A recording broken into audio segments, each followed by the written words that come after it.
wabarakatuh. Perkenalkan, nama saya Kasmira. Saya mahasiswa dari Politeknik Kesehatan Makassar, jurusan Kebidanan.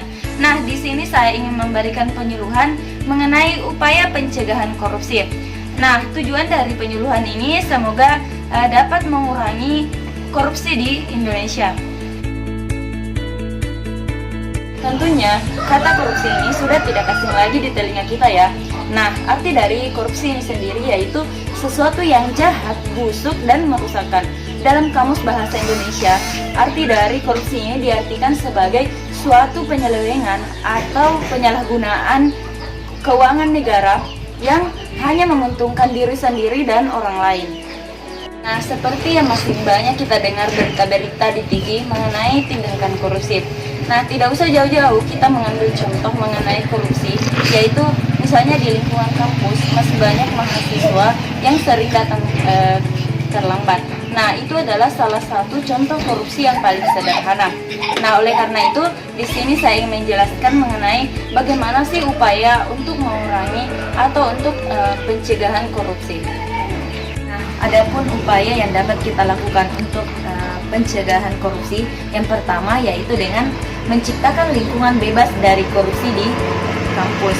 Nah, hal yang dapat kita lakukan yaitu dengan meningkatkan kesadaran bahwa tindak korupsi itu tidak boleh untuk kita lakukan, meskipun itu hal yang sederhana seperti misalnya yang telah saya jelaskan tadi, yaitu tindakan misalnya terlambat ke kampus, kemudian bisa juga dengan melakukan suap kepada dosen untuk mendapatkan nilai yang baik. Nah, itu harus kita tanamkan bahwa itu adalah perbuatan yang salah, itu adalah perbuatan korupsi.